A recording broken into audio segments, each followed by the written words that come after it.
திரு ஸ்டாலின் அவர்களே, தமிழகத்தில் இன்றைக்கு எல்லா பகுதியிலும் கிராமத்திலிருந்து நகர வரை இந்த கஞ்சா அமோகமாக விற்பனை நடக்கிறது. இதை தடுத்து நிறுத்துங்கள் என்று பல முறை சட்டமன்றத்தில் பேசினோம். எங்களுடைய சட்டமன்ற உறுப்பினர்கள் பேசினார்கள், பொதுக்கூட்டத்தில் பேசினோம், ஊடகத்தின் வாயிலாக வெளிப்படுத்தினோம், பத்திரிகையின் வாயிலாக வெளிப்படுத்தினோம். ஆனா ஸ்டாலின் அவர்கள் செவிசாய்க்கல, அதற்கு எந்த நடவடிக்கை எடுக்கல. இன்றைக்கு போதை பொருள் நிறைந்த மாநிலமா தமிழ்நாடு காட்சியளித்துக் கொண்டிருக்கிறது.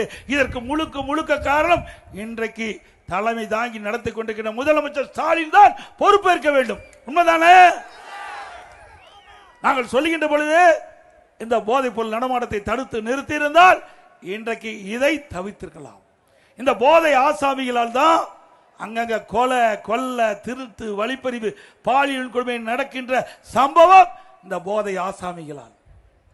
ஆக அதிமுக ஆட்சிக்கு வந்தா 3 மாதத்தில் நிச்சயமா உங்கள் துணையோடு அதிமுக ஆட்சி அமைப்பது உறுதி. ஆட்சி அமைத்து 3 மாதத்தில் தமிழகத்தில் போதைப் பொருள் அறவாக ஒழிக்கப்படும்.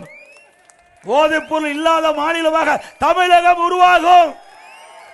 அதிமுக ஆட்சி இருக்கின்ற வரை தமிழகத்திலே போதை நடமாட்டத்தை முழுமையாக கட்டுப்படுத்தி வைத்திருந்தோம்.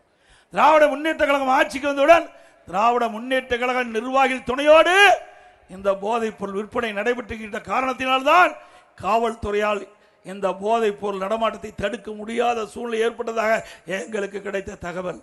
ஆக இன்றைக்கு காவலர்களே இந்த போதை ஆசாமியால் பாதிக்கப்படுகிறார்கள். அப்படிப்பட்ட ஆட்சி தேவையா?